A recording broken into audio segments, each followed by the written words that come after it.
गुरु प्यारी सात संगत जी, प्यार भरी राधा स्वामी जी, सात संगत जी, आज की वीडियो को पूरा ज़रूर देखिए। अगर वीडियो अच्छी लगती है तो वीडियो को ज़रूर लाइक और चैनल को सब्सक्राइब करना मत भूलिएगा। सात संगत जी, आज की जो साखी है वह सच्ची घटना पर आधारित है। तो सात संगत जी, संगत से यही दरखास्त है कि साखी को पूरा सुनने की कृपालता ज़रूर कीजिए। सात संगत जी, आज की जो साखी है वह एक सेवादार की थी जो बाबा जी से बेहद प्रेम करता था और जब भी उसका मन करता वह डेरे में बाबा जी से मिलने आता। सात संगत जी, उसके घर में उसके दो बेटे थे और दो बेटे और उसकी पत्नी थी। जो उसके बड़ा बेटा था वह बड़ा ही नीक था और छोटा बेटा ना तो पढ़ाई करता और ना ही किसी चीज़ में इंटरेस्ट रखता, जिसके कारण ये आदमी बड़ा दुखी रहता है और हमेशा अपने बेटे को लेकर चिंता में रहता था। तो एक दिन वह अपने दूसरे सेवादार को कहता है कि मेरा एक बेटा तो बिल्कुल सही है, लेकिन जो दूसरा बेटा है ना तो वो मेरी बात मानता है ना ही मेरा कहना सुनता है। तो वो कहता है कि इस बात की चिंता मत करो, सब कुछ ठीक हो जाएगा। तो वह कहता है कि ठीक मुझे अब लगता नहीं होगा, क्योंकि वह तो हमारी किसी भी बात पर जो है ध्यान नहीं देता। तो वह हंसने लग पड़ता है और कहता है कि अभी वो बच्चा है, आप खुद ब खुद ही समझ आ जाएगी। वो कहता है वह बच्चा नहीं है, अब उसकी उम्र काफ़ी हो गई है। उसके जो उम्र के बच्चे हैं वह कॉलेज जाते हैं, लेकिन ये कॉलेज भी नहीं जाता। तो वह कहते हैं कि आप चिंता मत कीजिए, बाबा जी ने उसके बारे में कुछ तो सोचा होगा।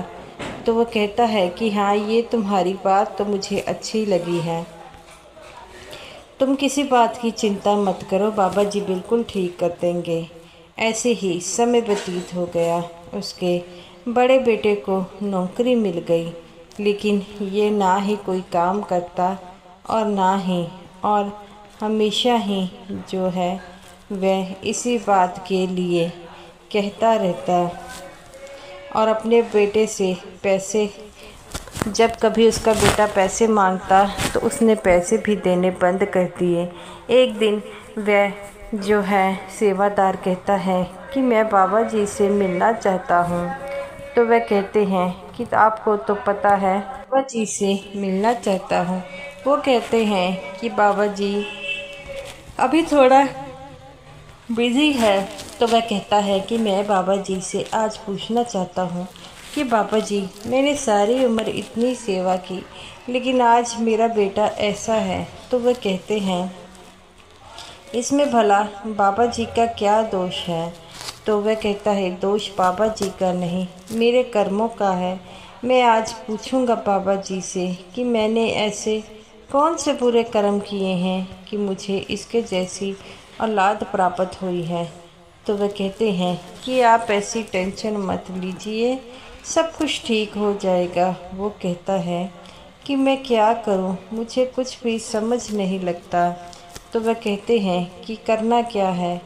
तब अगले दिन वह सभी सेवा में थे। उनकी सेवा जो थी दरिया के किनारे लगी थी, और जब भी दरिया के किनारे किसी की भी सेवा लगी होती है, चाहे कहीं और भी लगी होती है, तो बाबा जी उससे मिलने ज़रूर आते हैं, तो दर्शन देने आते हैं।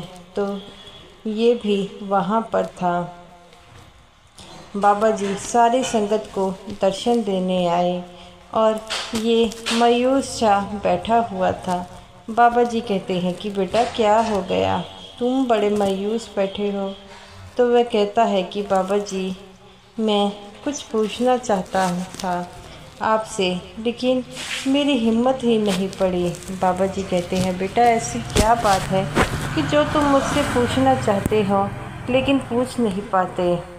तो वह कहता है कि बाबा जी, मेरे दो बेटे हैं, एक बेटा तो बड़ा ही अच्छा है, लेकिन दूसरे बेटा जो है वह मेरा कहना नहीं मानता, हमारी किसी बात पर जो है नहीं मानता।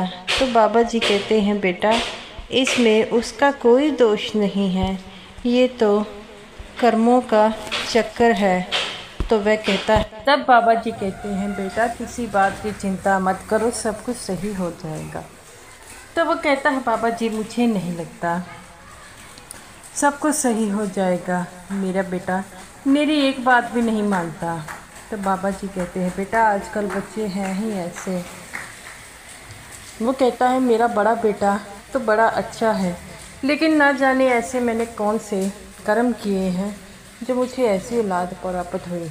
बाबा जी कहते हैं बेटा सब कर्मों का चक्कर है। तो वो कहता है बाबा जी मैं इतनी सेवा और सिमरन करता हूँ फिर भी मेरे कर्म नहीं काटे गए। तो बाबा जी कहते हैं बेटा इससे सेवा और सिमरन से तुम्हारे जो कर्म हैं वह काटे नहीं जाएंगे। वो कहता है बाबा जी ऐसा क्यों? बाबा जी कहते हैं बेटा कर्मों का नियम अटल है, वो जो तुम्हारा बेटा है इस जन्म में। तो वो कहता है बाबा जी बताइए तो बाबा जी कहते हैं वो जो तुम्हारा बेटा है इस जन्म में वह पिछले जन्म में जो था तुम्हारा दोस्त था, तुमने उसके साथ मिलकर एक बिजनेस शुरू किया था। बिजनेस में काफ़ी ज़्यादा लॉस हो गया और तुमने सारा लॉस जो है उसके सिर पर मर दिया और उस बेचारे ने अकेला ही बिजनेस का सारा लॉस उतारा और वह इतना कंगाल हो गया कि उसका सब कुछ बिक गया, उसका घर भी, उसके बीवी बच्चे भी छोड़ गए और कारणवश जो है उसे अब आत्महत्या करनी पड़ी और तुम्हें उस आत्महत्या का दोष लगा है। तुम भजन सिमरन करते हो लेकिन तुम्हें जो है तुम्हारे लिए इससे बड़ी सज़ा थी। वो कहता है बाबा जी इससे बड़ी सज़ा क्या? वो कहता है जो तुमने उसके पैसे खाए थे वो अपने हिस्से के तो तुमने खाए थे और उसके हिस्से के भी जो खाए थे वो आज तुमसे लेने आया है, इसी कारण वह तुमसे जो है उस हिस्से के पैसे लेगा। तो वह कहता है बाबा जी मैं आपकी बात समझ गया, लेकिन ये कैसे हो सकता है? बाबा जी कहती है बेटा अगर तुम किसी के 1 रुपया भी लो वो तुम्हें देना ही पड़ेगा। वो कहता है कि मैं इस बात को कैसे मानूं? बाबा जी कहते हैं बेटा वो तुम्हारा दोस्त था, उसने इतने पैसे लगाए बिजनेस पर और उसने खुद भी लॉस झेला और तुम्हारा भी। वो कहता है बाबा जी ऐसा क्यों? बाबा जी कहते हैं बेटा क्योंकि वह तुम्हारा दोस्त था, तुम्हारे प्रति वफादार था। उसने कहा कि तुमने कहा मेरे पास पैसे नहीं, लेकिन वह कहता है कि अब जिसकी देनदारियां हैं वह तो देनी ही पड़ेगी ना। तो उसने सारा कर्जा अकेले ही उतारा और उसने एक भी पैसा किसी का देने वाला नहीं था, लेकिन तुमने अपने हिस्से के पैसे उसे वापस नहीं दिए, तो वह अपने हिस्से के पैसे जो है तुमसे लेने आया है। जब तक वो नहीं लेगा सभी कुछ ठीक नहीं होगा। तो वो कहता है बाबा जी उसने तो पिछले जो जन्म में अच्छे कर्म किए हैं, लेकिन इस जन्म में वह बुरा क्यों बन गया? बाबा जी कहते हैं बेटा वह बुरा नहीं बना है, जब तुम्हारा कर्जा पूरा होगा तो देख लेना यही लड़का तुम्हारा बड़े लड़के से भी अच्छा होगा। तो वह कहता है कि बाबा जी क्या बात सही है? बाबा जी कहते हैं उस लड़के को कल मेरे पास लेकर आना। तो वह कहता है ठीक है बाबा जी। बाबा जी वह लड़का बाबा जी के उसके पिताजी कहते हैं कि कल हमने बाबा जी के पास जाना है। तो वह कहता है कि मैं क्यों जाऊं, आप जाओ, जाना है तो जाए। तो वह कहता है कि डेरे वाले बाबा जी ने तुम्हें याद किया है और वह कहते हैं कि तुमसे ज़रूरी काम है। तो वह कहता है कि मुझसे उनको कौन सा ज़रूरी काम हो गया? तो वह कहते हैं कि अपने बेटे को लेकर आना। तो वह कहता है ठीक है मैं चला जाऊंगा। वह कहते हैं मेरे साथ जाना। वो कहता है मैं आपके साथ नहीं जाऊंगा, मैं अकेला ही जाऊंगा। तो उसका पिताजी बड़े प्यार से कहते हैं कि मेरे बेटे हम दोनों चलेंगे। जब उसके बेटे ने बड़े प्यार से अपने पिता की ये बात सुनी तो कहता है ठीक है, मैं आपके साथ ही चला जाऊंगा। सत्संग जी, जब आपका बच्चा कोई गलत कदम से उठाता है तो ये इस बात का जानकारी रखिए कि अपने बच्चे को फटकारने से ज़्यादा उसे प्रेम से बात कीजिए। तो वह भी अपने बेटे को लेकर आ गया। बाबा जी से देखकर बड़े खुश हुए और कहते हैं कि तुम आ गए। मानो ऐसा लग रहा था कि बाबा जी इसे पहले ही जानते थे। बाबा जी कहते हैं कि अब कितने पैसे रह गए इसने तुम्हारे लिए। तो वह कहता है कि इसने मेरे ऊपर सारा कर्जा उतारा, मुझे सारे कर्जे के पैसे देने पड़े, जिसके कारण मेरा घर तबाह हो गया। जब मैंने अपना शरीर को त्यागा तो मुझे इस बात का अफसोस नहीं था, बल्कि इस बात का था कि इसने एक बार भी आकर मुझसे ये नहीं पूछा कि हे दोस्त, हमने इकट्ठा बिजनेस शुरू किया है, लॉस होगा तो हम खुद ही जो है धीरे धीरे उतार लेंगे। तो मजबूरन मुझे इस दुनिया में दोबारा कदम रखना पड़ा। तो बाबा जी कहते हैं तो बेटा अब ये कब तक चलेगा? वह कहता है जब तक मेरे पैसे पूरे नहीं हो जाते। बाबा जी कहते हैं बेटा ऐसे तुम्हारी भी ज़िंदगी ख़राब हो रही है। तो वह कहता है कि मुझे इस बात की परवाह नहीं है। बाबा जी कहते हैं कि बेटा जो कुछ हो गया उसे भूल जाओ, अब नई ज़िंदगी करो। तो वह बाबा जी से कहता है कि आपको तो पता है ना, कर्मों का नियम अटल है, तो मैं भी मजबूर हूँ, मैं कुछ नहीं कर सकता। बाबा जी कहते हैं बेटा ये तो तूने बात सही कही है। तो बाबा जी कहते हैं कि बेटा धीरे धीरे अपने आप को बदलने की कोशिश करो। तो वह कहता है कि बाबा जी आप बिल्कुल ठीक कहते हैं। तो वह कहता है कि मैं कोशिश करूँगा।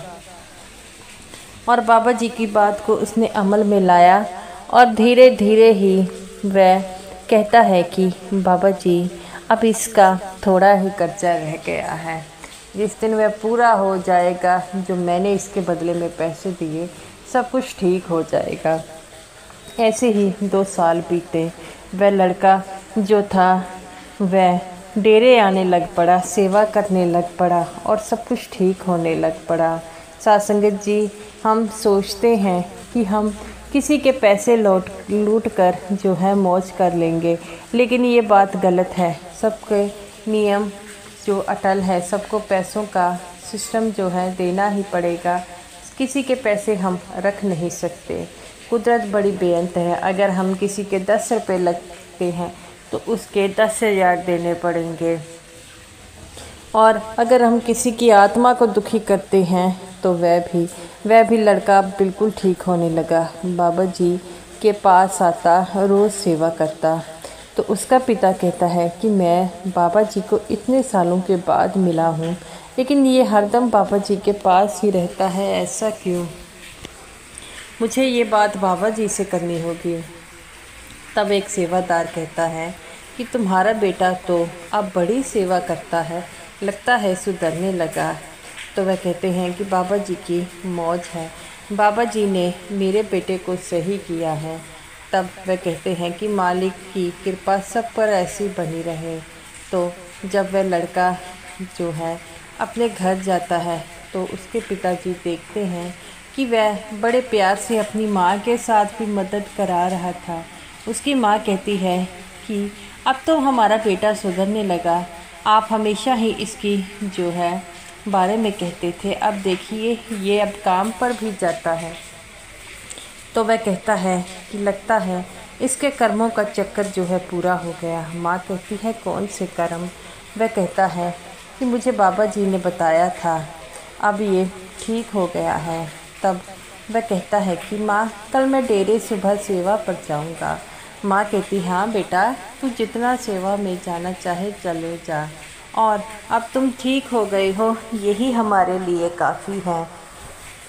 साथ संगत जी, एक बात याद रखें, अगर हमने किसी का कुछ भी लेना है तो वह हमारे बेटा बेटी बनकर जो है वह वापस लेते हैं, क्योंकि हम अपने बेटे बेटी पर इतने पैसे खर्च करते हैं उतना किसी और पर खर्च नहीं कर सकते। इसीलिए कहा जाता है कि किसी का मत खाएं और नेक कमाई करें, क्योंकि इसका असर हमारे बच्चों पर ज़रूर पड़ता है।